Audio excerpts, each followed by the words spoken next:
Hi guys, welcome to Fierce and Pretty. Hanni here. Today I thought I'd share a few thoughts of my own around this time of year, no matter what you call it. Is it Samhain, is it Halloween, or is it Kekri as it is here in Finland, or at least it used to be. Because the traditional Finnish celebration time of this part of year, the ending of the harvest time, the time for celebrating the good crops of this year and slaughtering of cattle or something, all that thing called a feast. There is some sort of, thoughts that old Kekri celebrations mostly about the cycles of the year, because at least here in Finland it was type with the Norse people had. The year was divided in two, the summer part and the winter part. And during this time of year, we changed into the winter part.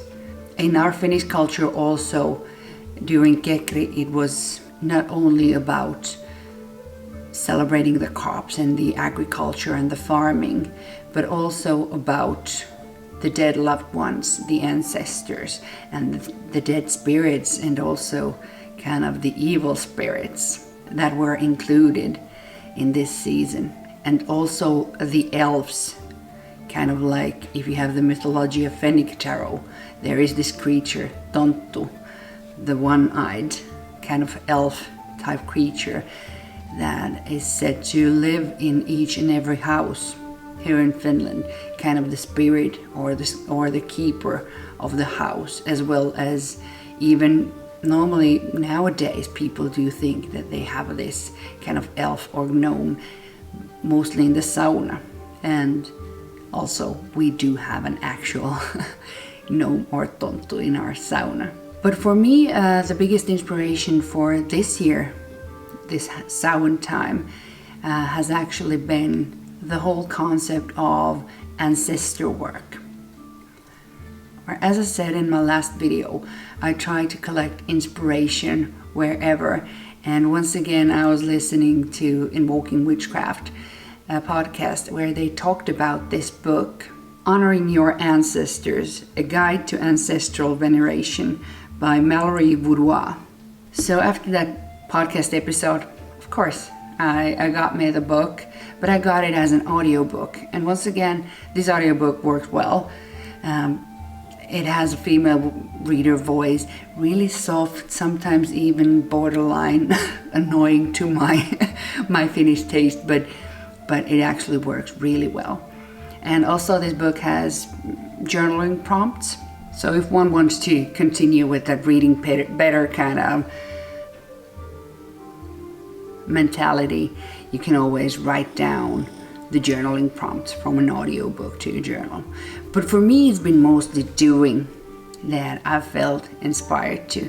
And what you're seeing actually here is my brand new ancestor altar, because I've never had pictures of my grandparents or great-grandparents. They've always been at my parents' place, because my parents are still alive.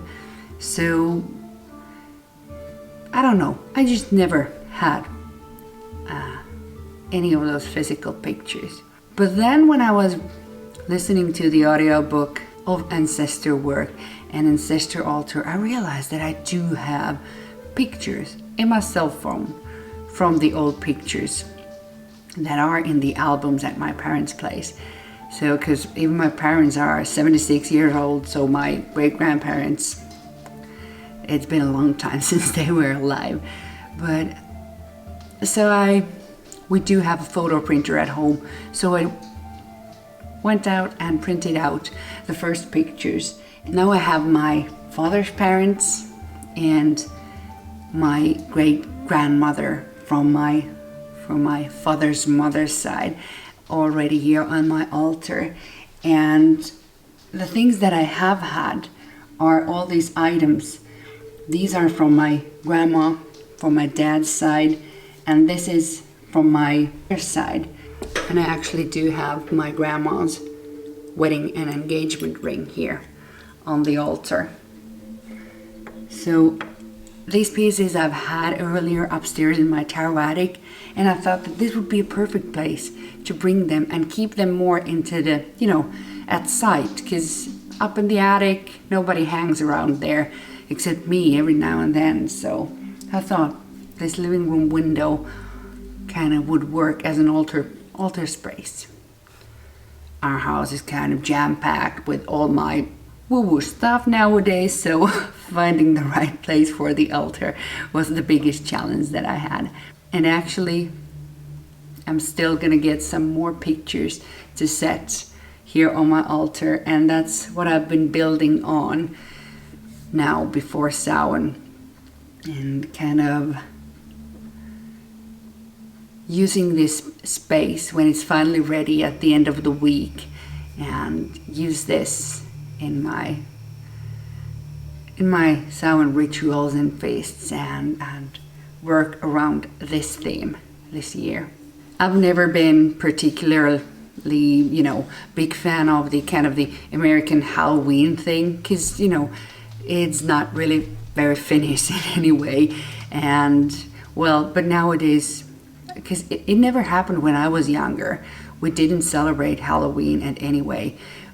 There was only the All Saints Day, or kind of the church day, when all the grown-ups went and took candles into the cemeteries. And this year here in Finland, at least, it's set on week after Samhain. But I've never had Halloween costumes or any, specific Halloween decorations.